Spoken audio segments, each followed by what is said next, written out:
जैसा कि हम सभी जानते हैं कि आज हमारे देश के महान विभूति श्री नरेंद्र नाथ दत्त, जिन्हें हम स्वामी विवेकानंद जी के नाम से जानते हैं, उनकी जन्म तिथि है। उनका जन्म 12 जनवरी 1863 को कलकत्ता में हुआ था।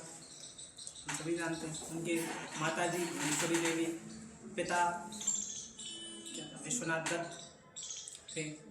तो स्वामी विवेकानंद जी और महात्मा बुद्ध भारत में दो ऐसी शख्सियत हुई हैं जिनके विचार आज भी शायद सर्वाधिक प्रासंगिक हैं।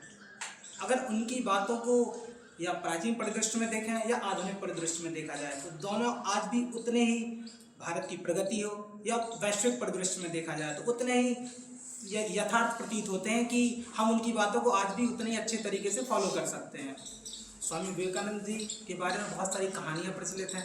उनमें से एक कहानी कह सकते हैं कि उनके जब गुरु स्वामी रामकृष्ण परमहंस जी काली माता मंदिर के पुजारी थे, दक्षिणेश्वर कलकत्ता में काली माता मंदिर के पुजारी थे वो। उन्होंने उससे कहा कि आज माता बहुत प्रसन्न है, आप जाइए, उनसे जो मांगेंगे आपको मिलेगा। स्वामी जी जाते हैं, छोटे से बालक हैं, बड़े तो हैं नहीं अभी, नरेंद्र जिनका नाम है, जाते हैं, मूर्ति को देखते रहते हैं, वापस आते हैं। उनके गुरु पूछते हैं कि क्या हुआ, आपने क्या मांगा उनसे? आप छोटे बच्चे हैं तो वो क्या सोचेंगे, आप धन वैभव बहुत सारी चीज़ें मांगेंगे। जो बच्चों की 10-12 साल के बच्चे क्या मांग सकते हैं, यही मांगेंगे। वो गए, उन्होंने कहा मैं माता के रूप को, दिव्य रूप को देखता रहा और मांग कुछ नहीं पाया। इतना चमत्कारिक स्वरूप था कि मैं देखता ही रह गया जस्ट। फिर उन्होंने दोबारा फिर भेजा, जाओ अच्छा आप मांग के आना, क्या चाहिए तुम्हें धन संपत्ति नहीं चाहिए? चाहिए मुझे। बच्चे यही कहेंगे ना, चाहिए तो है, ऑब्वियस सी बात है, चाहिए। लेकिन फिर से जाएंगे, फिर से जाते और जैसे ही हाथ जोड़ते हैं, आँख बंद करते हैं, खो जाते हैं वो। फिर से देखते देखते वापस आते हैं, वही सोचते सोचते। फिर उनके गुरु पूछते हैं क्या मांगा आपने?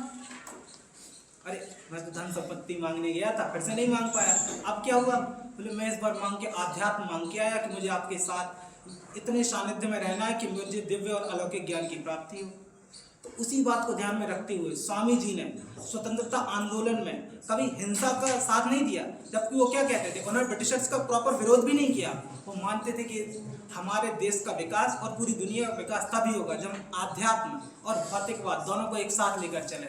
जहाँ महात्मा गांधी जैसे लोग और भगत सिंह आदि अनेक लोग विदेशियों का पूरे तरीके से बहिष्कार कर रहे थे, यहाँ तक कि उनकी वैज्ञानिक पद्धति, शिक्षा, इन सभी का विरोध कर रहे थे। तो उसी समय स्वामी जी क्या कहते थे? स्वामी जी कहते थे कि हमारे देश कैसा है, हमारा देश भौतिकवादी नहीं है, आध्यात्मिक है।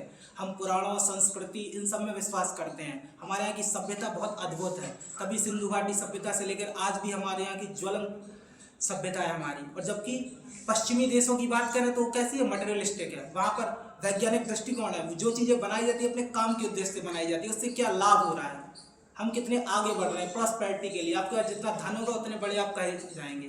लेकिन स्वामी जी ने कहा कि मटेरियलिस्टिक होना भी जरूरी है, यानी भौतिकवाद और अध्यात्मवाद, अगर इन दोनों को एक साथ सम्मिश्रित कर दिया जाए तो हम एक अद्भुत संस्कृति का निर्माण कर सकते हैं। क्योंकि स्वामी जी बहुत दूरदर्शी थे, इसलिए उन्होंने कहा भी कि विज्ञानवाद से ही क्या हो सकता है, हम अच्छे भविष्य का निर्माण कर सकते हैं। और स्वामी जी युवाओं को अपने साथ लेकर चलने वाले थे, इसलिए उन्होंने कहा भी है कि अगर मुझे 100 युवा मिल जाए तो मैं देश की काया पलट कर रख सकता हूँ। और स्वामी जी के ज्ञान की बात की जाए, उनके सर ने IQ बताया भी। IQ की बात कहें तो एक कहानी उनकी फेमस है कि वो ट्रेन में यात्रा कर रहे थे, क्योंकि विदेशियों का शासन था। तो एक बुक पढ़ रहे थे, बुक पढ़ते पढ़ते एक व्यक्ति आया। अब एक भगवाधारी व्यक्ति, उसको देखते हुए एक विदेशी आएगा, ऑफिसर सूट बूट पहने, उसने उनकी बुक उठाई और फेंक दी बाहर ट्रेन से। ये क्या पढ़ेगा? सामने बगल में उनके एक व्यक्ति बैठा था, बहुत होशियार व्यक्ति हैं ये। वो शॉक हो गया थोड़ा सा जब उनके बारे में बताया।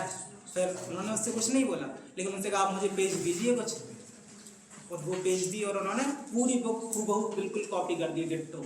ऐसे थे हमारे स्वामी जी, अद्भुत प्रतिभा के धनी। ऐसी उनके बारे में बहुत सारी कहानियाँ।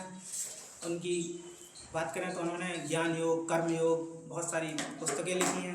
प्रबोधिनी पत्रिका जो मायावती नामक जगह उत्तराखंड से वहाँ से प्रकाशित होती थी, बेल और मठ और रामकृष्ण मिशन जो उन्होंने चलाया 1897 ईस्वी में, उसकी स्थापना की थी। तमिलनाडु में आज भी कार्यरत है। विवेकानंद रॉक मेमोरियल का उद्घाटन अभी ग्लास ब्रिज का भी किया गया वहीं पर, है ना। तो भारत सरकार भी उन्हीं के यादों को संजोए रखे हुए आज भी 1984 से युवा दिवस लगातार मनाती चली आ रही है। 12 जनवरी को प्रतिवर्ष मनाया जाता है युवा दिवस, ताकि हम सब लोग उनसे इंस्पायर हों, क्योंकि उन्हीं के विचार बहुत ज़्यादा प्रासंगिक है और उनको अपने जीवन में चरितार्थ करने की आवश्यकता है। स्वामी विवेकानंद हो, APJ कलाम साहब हों, ये सब आज भी हम सबको उसी तरीके से मोटिवेट करते हैं। शायद महात्मा गांधी, सुभाष चंद्र बोस उतने तरीके, क्योंकि ये लोग एक हिंसा को फॉलो करने वाले हैं तो दूसरे प्रॉपर अहिंसक हैं, जबकि स्वामी जी और ये बाकी सब लोग हैं हमको प्रॉपर तरीके से विज्ञानवाद की ओर ले जाते हैं, और जो कि आज की सबसे ज़्यादा नैसर्गिक ज़रूरत है हमारी। इसी के साथ उन्होंने ठीक है 4